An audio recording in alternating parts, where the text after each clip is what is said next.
Alhamdulillah wassalatu wassalamu ala Rasulillah wa ala alihi wa sahbihi wa man tabi'ahu wa mawala.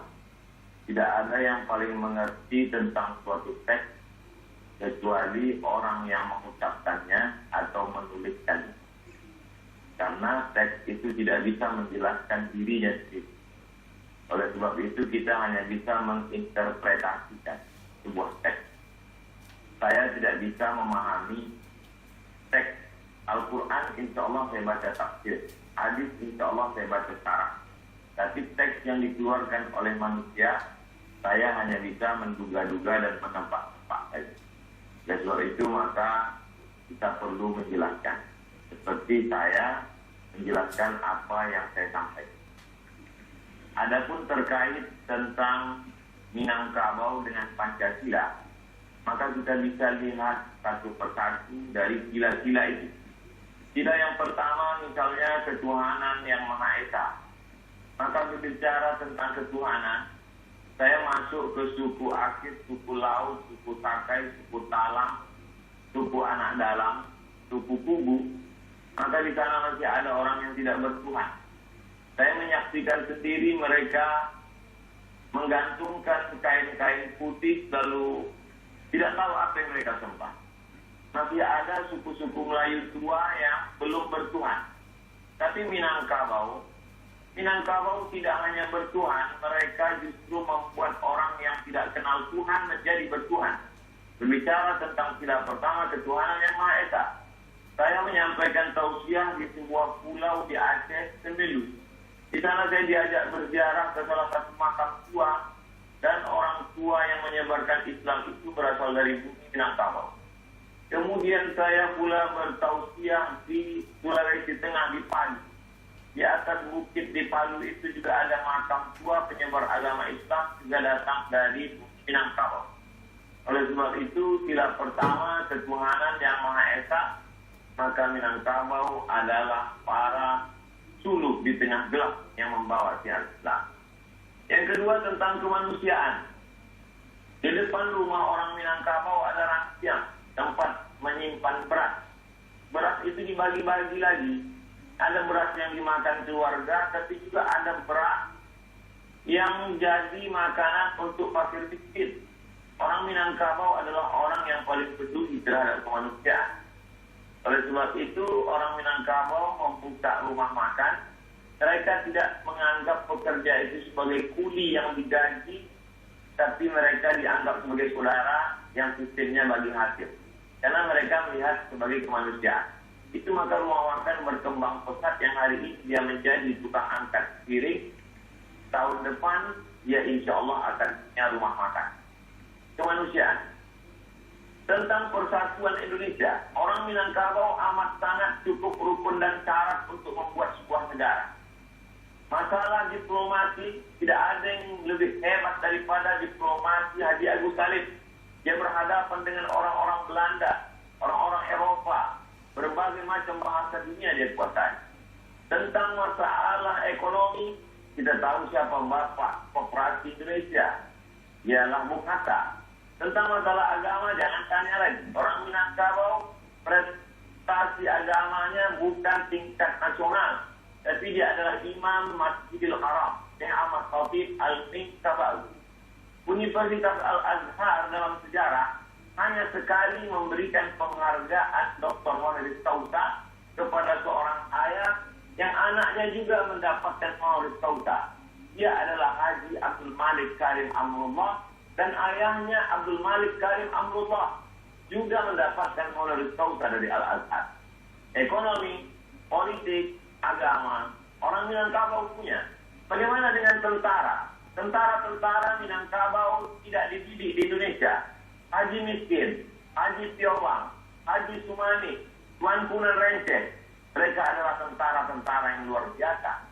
Tapi kemudian mereka tidak membuat negara. Mereka justru menggabungkan diri dengan negara Kesatuan Republik Indonesia. Karena mereka mengamalkan pengawal Persatuan Indonesia. Tentang masalah musyawarah. Sila yang keempat. Musyawarah, bule ayah dek pambuluh, bule tato dek mufakat. Air itu menjadi bulat kalau dia lalu di pembuluh. Sedangkan kata itu menjadi bulat kalau dia ada musyawarah mufakat. Orang Minangkabau tidak mengambil keputusan sendiri dengan kepalanya sendiri. Dia tahu dia mungkin silap, salah, dan lupa. Orang Minangkabau mengenal filosofi tiga tungku sajarangan. Kalau kita memasak ada 3 tungku di sana. Tungku inilah yang menampung dandang yang begitu besar. Tungku ini juga yang merasakan panasnya api di bawah. 3 tungku sajarangan. Nenek mama, alim ulama, dan dia pandai. Orang Minangkabau berkata, duduk sendiri sampai duduk bersama lapang. Duduk sendiri terasa sempit, tapi kalau duduk bersama terasa lapang. Kenapa demikian? Karena mereka lebih mengutamakan musyawarah dan mufakat. Lalu kemudian tentang keadilan sosial. Orang Minangkabau amat sangat adil.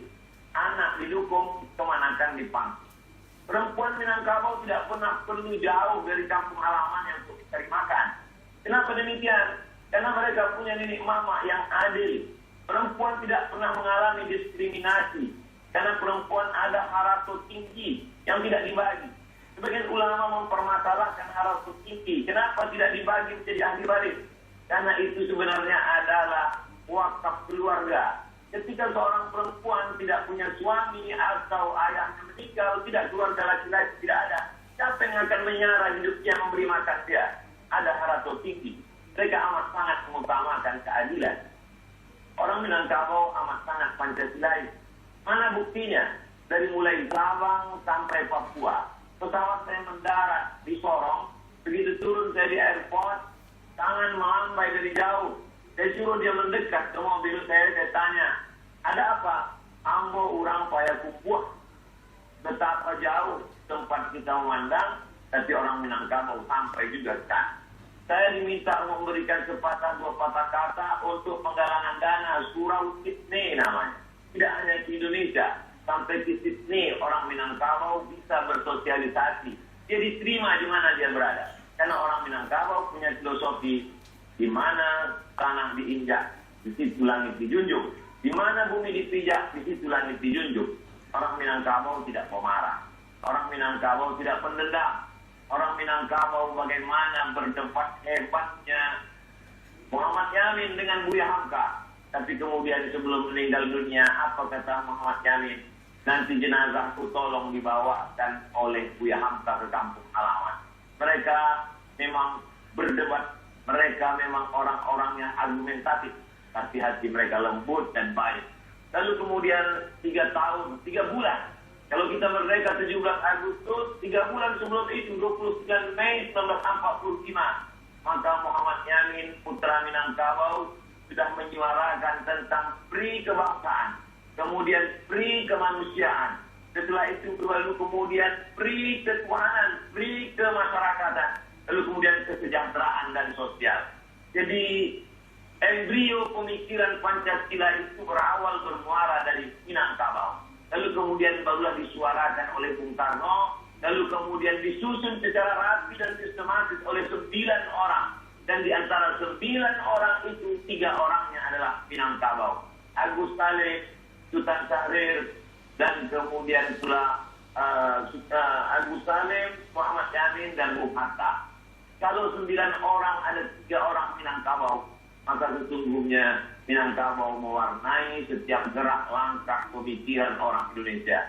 Jadi saya kira ini adalah ikram gratis untuk anak-anak muda Minangkabau supaya dia lebih memahami siapa Minangkabau, apa Minangkabau, bagaimana sejarah orang Minangkabau. Saya menganggap di balik ini semua tentu Ustaz selalu berkata ada hikmahnya, tapi tentu juga di sana ada pelajaran berharga. Man takallama faqad arada aqlahu 'alan nas. Siapa yang berbicara, sesungguhnya dia sedang mempresentasikan isi kepalanya kepada orang banyak. Siapa yang berbicara, dia sedang menunjukkan isi kepalanya kepada orang banyak.